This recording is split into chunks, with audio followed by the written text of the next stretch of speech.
서지석 배우를 모시도록 하겠습니다. 자, 박수 보시죠.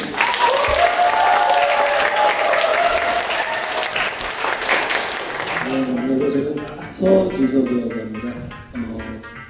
저로 인해서 이 앞으로 계속 계속될지 안 될지 아까 그런 말씀을 하셨는데 계속될 수 있도록 오늘 최선을 다해서 좋은 얘기 그리고 풍부한 경험을 이렇게 많이 들려드리도록 노력하겠습니다. 부탁드리겠습니다. 이제 편하게 가져다. 사실 저도 이런 경험 처음입니다. 그래서 달려다가 이런 경험을 갖게 됐는데요. 오늘 일단 차근차근 제일 궁금한 거는 어차피 우리 서배우님 모셨으니까 우리 서배우님 그래도 충분히 시간 있으니까 자기소개를 한번 왜냐면 저는 사실 활이라는 영화에 그 주인공 대학생 역을 맡으셨어요.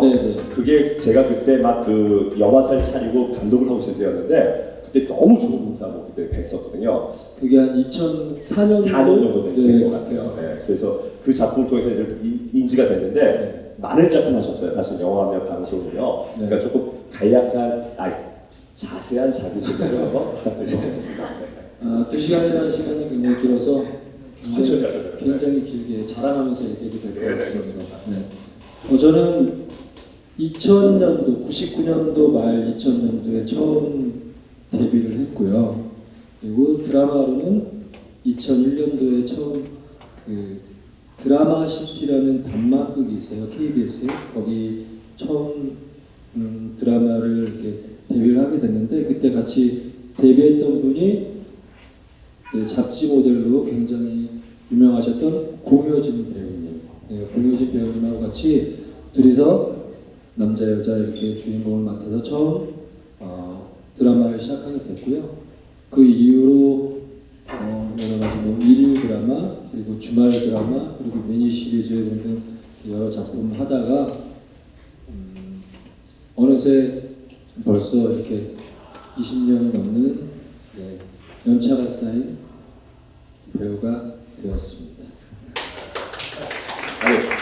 자, 그러면 우리 친구들은 아마 가장 궁금한 게 우리 본인들의 나이, 즉 그러니까 20대 초반 그리고 대학 시절이 있었잖아요. 그때 어떤 생활을 했고 왜 배우의 길로 들어섰는지 뭐 이런 게 좀 궁금해요. 저는 그렇게 오래되지 않았어요. 20대 초반이면 저한테는 20년 전 이야기인데 저는 사실 학창 시절 중고등학교 학창 시절에 육상 선수를 했었습니다. 이렇게 체육 특기생으로 전문 선수를 했었는데 운동을 하다가 안 좋은 교통사고로 인해서 운동을 할 수 없는 상황이었고 그게 몇 살 때? 그게 고등학교 2학년 때입니다. 그러니까 운동의 특기생으로 준비를 하고 있었군요. 네, 저는 전문 그러니까 운동 특기생 육상 선수였었어요. 실제 육상 선수였고 그렇게 선수 생활을 하고 하던 중에 고등학교 2학년 때 교통사고를 당해서 병원에 한 6개월, 7개월 정도 입원을 했었어요. 굉장히 크게 다치셨다는 모양이에요. 네, 한쪽 무릎이 거의 그때는 쉽게 말해서 아작났다고 하죠. 한쪽 무릎이 좀 많이 손상이 돼서 더 이상 운동을 할 수 없는 상황에 이르렀기 때문에 그때 좀 많이 힘들었어요. 그때 좀 많이 힘들어서 일단 모든 제 목표와 방향은 운동으로 정해져 있었는데 이 운동을 더 이상 할 수 없다는 이 통보를 받으니까 그때 그 어린 학창 시절 고등학교 2학년 때 제 나이 때 제 삶의 이유가 없어졌다고 좀 생각이 들었었던 것 같습니다. 그러니까 완전히 운동선수의 인생을 걸었다가 그것도 이제 우리가 사춘기 넘기고 이제 미래로 진학을 하려고 준비하던 때 그 사고가 났으니 완전 인생 목표를 이뤘. 근데 그 덕에 이렇게 얼굴 보고 우리가 이렇게 된 거잖아요. 그 교통사고로 인해서 더 잘 된 거겠죠. 사실 결과적으로 더 잘 됐는데 그렇게 뭐 좀 방황하던 시절을 겪다가 집안 형편이 막 그렇게 좋은 편은 아니었어요. 그래서 제가 고등학교 3학년 때부터 그 백화점이라든지 이런 마트에서 아르바이트를 했었습니다. 고등학교 시절에. 전 대학 진학이 목표가 이제 더 이상 아니었기 때문에 돈을 벌자, 내가 먹고 살아야 되니까라는 생각이 너무 강해서 한 9시에 마트가 끝나면 그 거기서 뭐 음료수병이라든지 여러 가지 이런 무거운 박스들을 날라가지고 정리하는 그런 아르바이트를 고등학교 3학년 때 했던 것 같아요. 그렇게 하다가 좀 굉장히 열심히 하다 보니까 그 마트에서 좀 높으신 점장분께서 저한테 여기 주차 요원 자리가 있는데 한번 용역 자리에서 직영 자리로 한번 일을 해보면 어떻겠냐. 나름대로 그러니까 네. 임시직이었는데 이 주차용은 고정직처럼 네, 이렇게 고정직. 가시는 걸로 네, 이렇게 네. 해보면 어떻겠냐. 그러니까 그 주차용을 한 거네. 네네, 그 주차 요원을 처음에 한 건 아니고 처음엔 지하 주차장에서 이렇게 자리 안내를 하다가 때마침 그 밖에서 입구에서 그 해주시던 분께서 사고가 났어요. 그래서 땜빵이 필요했던 거죠. 그래서 제가 처음에 일주일 정도 그때 키도 크고 하니까 제가 임시로 올라가서 인사를 하고 막 수신을 해서 이렇게 하는 와중에 굉장히 운이 좋게 그때 가장 잘 나가던 엔터테인먼트 대표님께서 이 백화점을 방문하시다가 저를 보시고 어허. 차를 대시고 뛰어 올라오셨어요. 아, 그러니까 그 백화점에 그 주차 안내를 하는데 네. 거기를 방문했던 엔터테인먼트 대표가 이 얼굴을 보고 주차로 네. 뛰어올라온 거구나. 네. 그래서 저한테 대뜸 명함을 주시고 반말로 이러셨어요. 네. 야, 너 연예인이라 라는 말씀을 하셨어요, 저한테. 근데 저는 그때까지는 뭐 연예인에 대한 환상, 뭐 그리고 내가 연예인, 연기자 뭐 이런 쪽에 소질도 없었고 관심도 없었기 때문에 죄송하다고 하고 그냥 돌려보냈어요. 그때까지 운동에 대한 미련이 남아 있으셨나요? 운동에 대한 미련은 그 꿈은 접었지만 네. 내가 평생 먹고 살려면 이렇게 아르바이트를 하면서 운동을 누군가를 가르치면서 살아야 된다. 계속 운동 쪽으로 어떤 네, 연관을 네. 지으려고 고민하고 계셨어요. 네, 그런 고민을 하던 찰나에 그분을 기획사에서 사장님 네, 했어. 근데 거절했어. 거절했죠. 네. 근데 그 뒤로 한 3번, 4번 정도 더 찾아오셨어요. 백화점으로. 네. 난 그분이 이해돼요. 내가 잘생기셨거든. 그때 사실 지금은 좀 제 외모가 좀 이렇게 많이 이렇게 좀 어디 가면 뭐 이렇게 낫다고 할 수 없지만 제 20대 초반 고등학교 때는 어딜 가면 굉장히 빛이 난다는 소리를 많이 들었고 저 오늘 현장에서도 확인이 됐습니다. 제가 사실 연대에 여러 가지 많이 다니는 건 아닌데요. 모임 같은 거 많이 봤거든요. 근데 오늘 깜짝 놀랄 일이 봤어요. 우리 오늘 와주신 우리 연대 학우부 여러분 너무 감사드리는데요. 이 성비가 잘 안 맞아요. 지금 여성분이 너무 많으세요. 그래서 오늘 이 확인이 뭐냐? 우리 서배우님이 다 인기덕이 아닌가 생각하고 있습니다.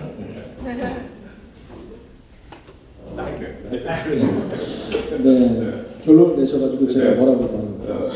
근데 하여튼 그래서 그분이 계속 찾아왔어. 네, 찾아와서 계속 거절을 하다가 한 3번, 4번 정도 찾아오시니까 그 어른에 대한 예의가 아니다라는 생각이 들었어요. 그래서 한번 찾아뵙고 정중하게 말씀을 드리자, 거절을 하자. 거절을 하자. 네, 거절을 하자. 그렇게 해서 제가 그 학창 시절에 그 신림동에 살았거든요. 신림동, 동천동 이쪽에 살다가 처음 압구정이라는 데를 가게 됐어요. 전철을 타고 그때 막 한참 압구정 하면 90년대 후반 2000년대 초반 압구정 하면 정말 막 돈 많고 막 정말 잘 나가는 사람들, 강남에 잘 나가는 사람들만 간다는 압구정을 이렇게 전철 타고 갔는데 저는 혼자 가기도 무서워가지고 주위에 또 기타리스트를 하시는 형이 있어서 그 형한테 좀 부탁을 해서 같이 좀 이렇게 방문을 하게 됐어요. 그렇게 해서 압구정 모모 엔터테인먼트에 딱 방문을 하게 됩니다. 근데 그 방문을 해서 그때 초인종을 누르고 그때 초인종이었어요. 초인종을 누르고 들어갔는데 그 큰 넓은 거실 같은 방에 그 원빈 씨 있잖아요. 네. 가을동화 원빈. 이 형이 거기서 다리를 이렇게 꼬고 거기서 다른 어떤 매니저분과 얘기를 하고 계시더라고요, 대화를.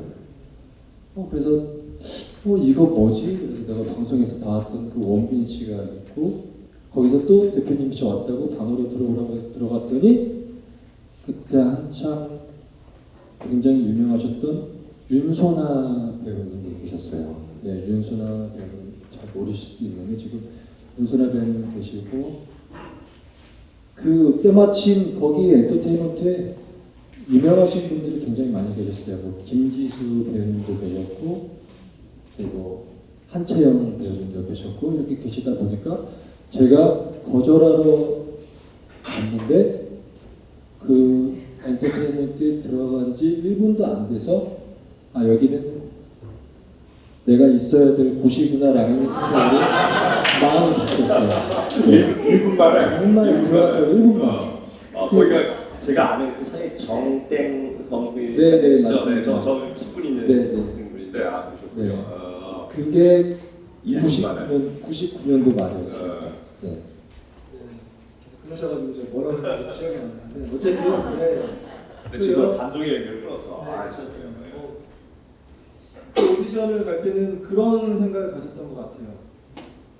여러분도 오디션을 보신 거죠? 네 맞죠. 오디션을 그 정말 수많은 공개 오디션은 아니었고 그때는 제가 회사가 있었기 때문에 회사에서 진행하는 감독님 오디션이었는데 거기서 대본을 보통 처음에 읽잖아요. 대본을 처음에 읽게 되는데 평상시 같으면 그 대본을 미리 받아서 다 숙지를 하고 연습도 하고 뭐 어떻게 할까 막 많은 고민을 해서 가는데 그날은 그 오디션만큼은 그러고 싶지가 않더라고요.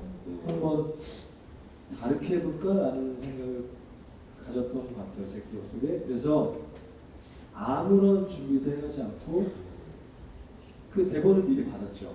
오디션용 대본을 받았지만 그거를 꼭 참고 끝까지 보지 않고 마지막 제 순서가 됐을 때 제 순서가 되기 한 바로 전분이 들어갔을 때 한 10분 전? 네, 10분 전에 제가 그 대본을 보기 시작했어요. 네. 왜냐면 이 처음 받아들이는 내 감정으로 한번 연기를 해보자라는 생각이 좀 이건 150번의 오디션 경험에서 나온 방법이죠. 네, 그런 거죠. 그리고 미리 준비하고 막 이런 거 하지 말고 딱 여기서 딱 10분 전에 한번 딱 보고 이 즉흥적인 이 감정에 의해서 해보자 이런 생각했다는 거죠. 왜냐면 이 대본을 가지고 여기 지금 많은 분들이 계신데 이거를 뭐 이틀 전, 3일 전 나눠줘서 이 대본을 해오십시오, 준비해오십시오 하면은 많은 90%의 많은 분들이 거의 비슷한 맥락으로 비슷한 호흡을 가지고 연기를 이렇게 대본을 준비해 오시는데 막상 여기 뭐 아이가 없지만 7살짜리 아이한테 이 대본을 지금 한번 해볼래? 라고 하면 정말 맑고 순수한 영혼으로 첫 느낌을 가지고 연기를 하기 때문에 그 느낌을 저도 한번 가져보고 싶었어요. 네, 그래서 그렇게 준비를 해서 가서 그 오디션에 처음 붙게 된 거죠. 150번 만에. 이야, 이게 대단한 거예요. 이게 우리 선배님께서도 이런 얘기를 해주시니까 아주 그냥 쏙쏙 들어오네요. 네, 제 두서없는 말을 굉장히 조리 있게 잘 정리해 주셔서 감사합니다. 나를 교수가 자, 그래서 조금 분위기를 환기시킬 겸 여러분이 줬던 이 Q&A 몇 개 좀 뜯어서 이거 단답형도 있는 것 같고 좀 생각할. 자, 요거 조금 이제 전문적인 것 같아요. 연기 연습의 루틴이 궁금해요와 연기를 하다가 잘 안 풀리면 어떻게 하시나요? 이 질문이 들어왔어요. 네.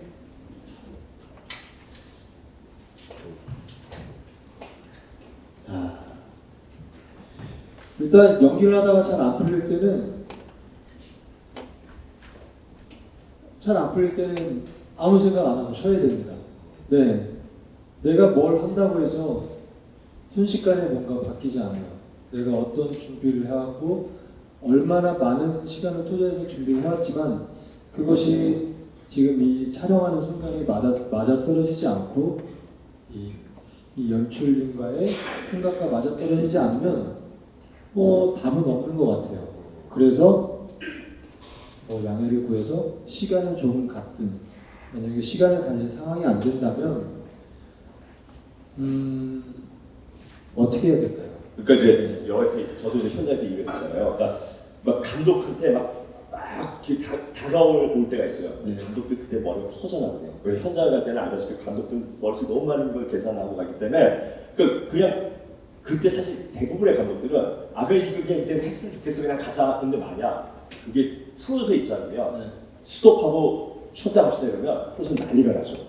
하루에 진행비가 또 많이 들어가고 다 이게 있기 때문에 여러분 아다시피 이 영화나 드라마를 만들 때 가장 돈이 제일 소모 많이 되는 것이 촬영 현장입니다. 왜냐하면 이제 거기 들어가는 여러 가지 기자재, 스태프분들, 그다음에 그 현장 섭외비, 미술 이런 게 다 거기 집중되기 때문에 그 현장을 길게 늘리거나 하는 거는 거의 뭐 100억짜리 영화를 예를 들면 하루 촬영 현장이 1억대 이상이 왔다 갔다 할 수 있어요. 그러니까 이제 그걸 막 배우가 이렇게 하면 PD들은 난리가 나죠. 네.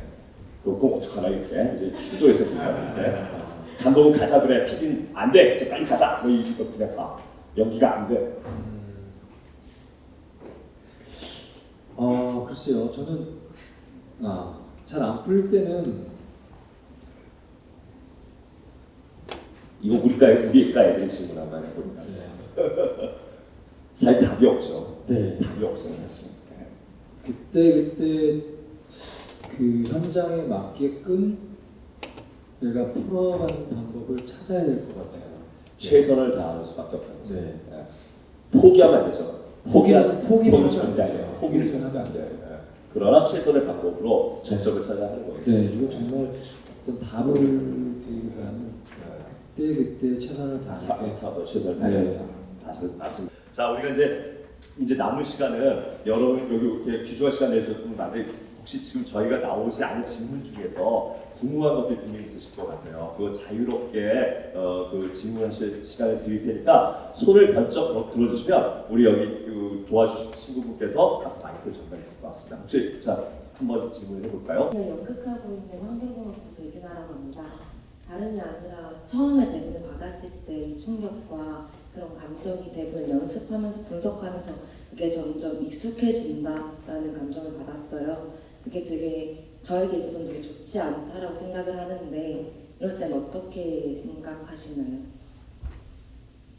보면 볼수록 익숙해지고 뭔가 그게 저는 좋지 않다라는 건 아닌 것 같아요. 익숙해져서 그러니까 어떤 대본을 봤을 때 처음 봤을 때 10번 봤을 때 100번 봤을 때 느낌은 굉장히 달라요. 근데 이 처음 읽었을 때의 생소한 느낌과 10번 봤을 때의 느낌과 100번 봤을 때의 느낌을 다 갖고 있어야 돼요. 배우로서. 네. 이걸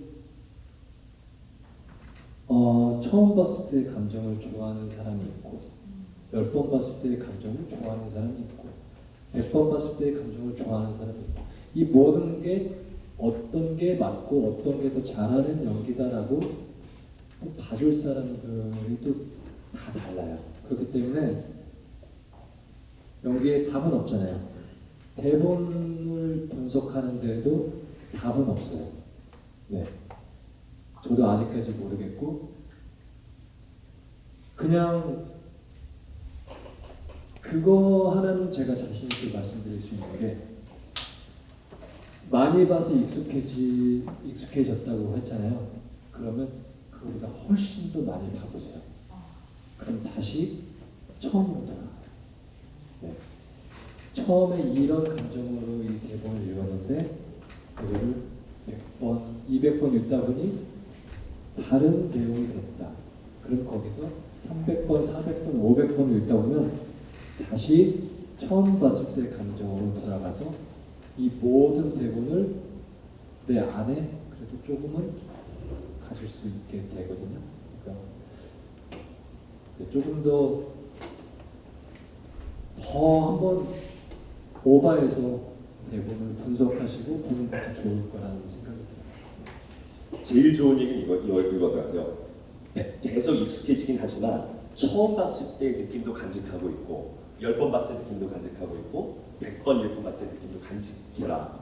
난 이게 되게 중요하다고 생각해요. 전 이제 연출을 하는 사람이잖아요. 그러니까 연출자는 뭐냐면 때에 따라 그 장면에 되게 융합, 다른 사람들의 그 배우들과의 조합을 더 강조할 때가 있고 때로는 이 배우의 개인적인 역량과 감성을 더 중시할 때가 있어요. 그러니까 그때마다 요구사항이 다 달라지거든요, 그 배우한테. 그러니까 뭐냐면 어떨 때는 초반의 느낌이 필요할 때가 있어요. 이 영화에 찍힐 때 들어갈 때. 그러니까 그때 그 감정이 필요하고 어떨 때는 100번 읽고 이걸 완전히 이해한 상태에서 하모니, 서로의 어떤 융합이 더 중요할 때 있을 때는 여기서는 또 100번의 읽은 역량이 더 필요할 때가 있거든요. 그러니까 감독들은 되게 변덕스러워서 이 화면에 보이는 에너지만을 이용하려고 애쓰는 부분이 있어요. 그러니까 이걸 다 간직하라는 얘기는 굉장히 중요한 거고. 감독님들은 다 변덕쟁입니다. 맞아요. 정말 제가 사람들이 다 못됐어. 감독님이 이렇게 하기를 원해서 이렇게 해가면 그때 또 바뀌고 또 바뀌고 그 상대 배우에 따라서 또 바뀌기 때문에 또 좀 덧붙여서 말하자면 배우는 한 가지만 예를 들어서 한 대사를 가지고 한 가지만 생각을 하면 안 돼요.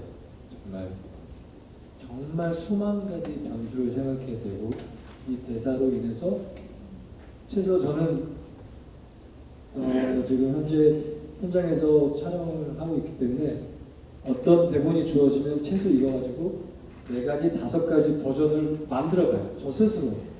그래야 현장에서 어떻게 주문이 들어왔을 때 그리고 상대 배우가 내가 생각했던 상대 배우가 이렇게 연기할 것이다. 그래서 내가 이렇게 받아야 될 것이다 라고 생각을 했는데 이 상대 배우가 갑자기 제가 생각지도 못한 연기로 저한테 들어왔어요. 그러면 당황하지 않고 제가 여러 가지 준비했던 그 방법으로 이렇게 방어를 할 수 있는 거죠. 네. 수학과 재학 중인 허감입니다.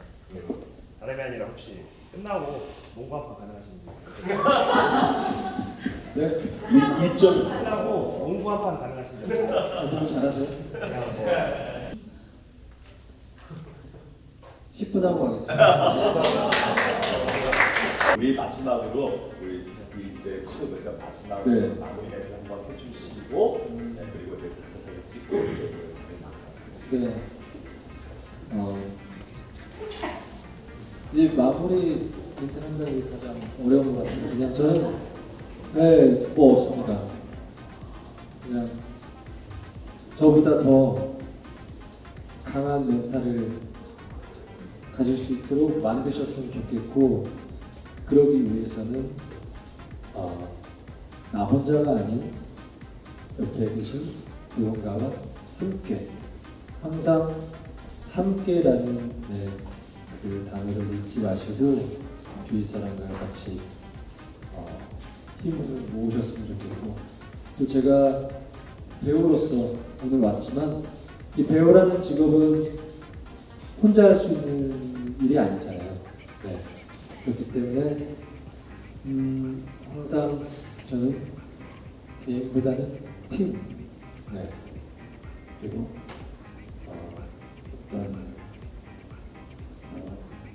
개인보다는 팀. 그래서 이 팀이 만들어져야 그 힘을 발휘할 수 있다는 생각을 항상 갖고 있기 때문에 그 안에서 본인의 무기도 만드시고 많은 발전을 하셨으면 좋겠습니다. 그리고 이렇게 오랜만에 이렇게 대학에 와 보니까 옛날 생각도 나는데 저는 뭐 이런 얘기 들었어요. 저는 서울예술대학 영화과를 나왔습니다.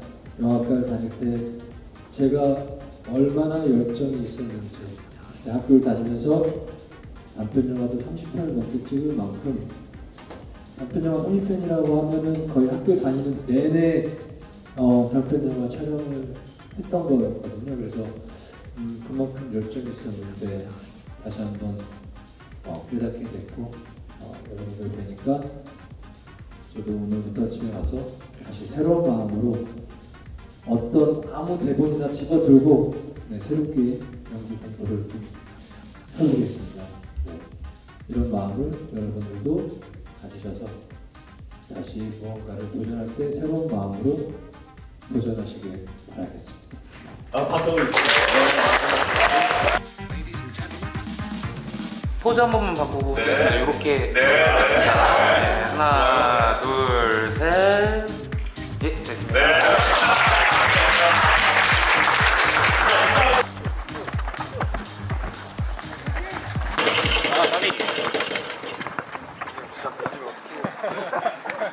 아니